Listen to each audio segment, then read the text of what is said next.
Hello viewers, good afternoon. स्वागत है आपका हमारे इस चैनल पर जिसका नाम है पलामू एजुकेशन हब। तो जैसा कि आपको स्क्रीन पर दिखाई दे रहा है कि जेएसएससी पर पीड़क कार्रवाई न हो, ऐसा झारखंड के हाईकोर्ट ने क्या है मामला, पूरी तरह से इस वीडियो में बने रहेगा। जो भी मेरे चैनल पर नए हैं please like share and subscribe. तो चलिए आगे बढ़ते हैं। झारखंड हाईकोर्ट के चीफ जस्टिस तरलोक सिंह चौहान और जस्टिस राजेश शंकर की अदालत में सोमवार को एकल पीठ के अवमानना मामले में जेएसएससी पर पीड़क कार्रवाई न करने का आदेश दिया है। यह मामला कक्षा 6 से 8 के लिए सहायक आचार्य नियुक्ति परीक्षा में 2 वर्षीय बीएड कोर्स पास करने वाले अभ्यर्थियों के चयन से जुड़ा हुआ है।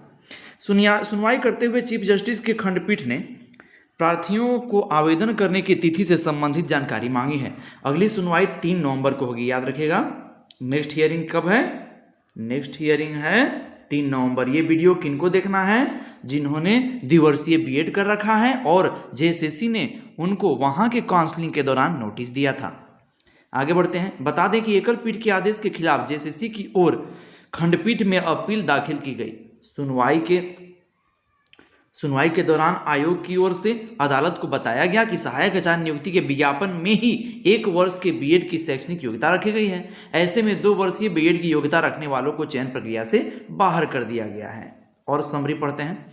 एकल पीठ में चल रहा है अवमानना का मामला।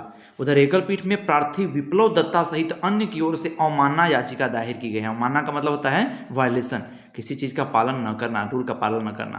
प्रार्थियों की ओर से अदालत को बताया गया कि वर्ष 2014 के बाद एनसीटीई से संबद्ध देश की सभी संस्थाओं, झारखंड के सभी विश्वविद्यालय में बीएड की पढ़ाई 2 साल की होती है। ऐसे में आयोग की ओर से 2 साल बीएड करने वाले अभ्यर्थियों को चयन से बाहर करना गैर वाजिब है। इस पर एकल पीठ ने इन्हें चयन प्रक्रिया में शामिल करने का निर्देश दिया था। अब देखते हैं क्या होता है 3 नवंबर को सुनवाई को। दूसरे पेपर के थ्रू देखते हैं हम लोग। 2 वर्षीय बीएड धारकों को शामिल करने के एकल पीठ के आदेश पर लगाई रोक। क्या है? सोमवार को सुनवाई हुआ। हाईकोर्ट ने इस पर रोक लगा दी है, जिसमें 2 वर्षीय बीएड कोर्स करने वाले अभ्यर्थियों का परिणाम घोषित करने का निर्देश दिया गया था। उनका परिणाम को रोक के रखा गया है, उनका सत्यापन भी अभी नहीं होगा। ठीक है। खंडपीठ ने कहा है कि एकल पीठ की ओर से अभी कोई दंडात्मक कार्रवाई नहीं करें, माने इसका पेनाल्टी वगैरह जो भी होगा अभी नहीं लगाना है। बता दें कि एकल पीठ ने विप्लव दत्त की याचिका पर सहायक आचार्य भर्ती परीक्षा में 2 वर्षीय बीएड धारकों को भी शामिल कर उनका रिजल्ट जारी करने का आदेश दिया था। याचिकाकर्ता का दावा था कि 29 जनवरी 2024 के संशोधन के बाद 2 वर्षीय बीएड को वैध माना गया है और वे कक्षा 6 से 8 तक गणित, विज्ञान और अन्य विषयों के लिए आवेदन कर सकते थे। ध्यान से सुनिएगा।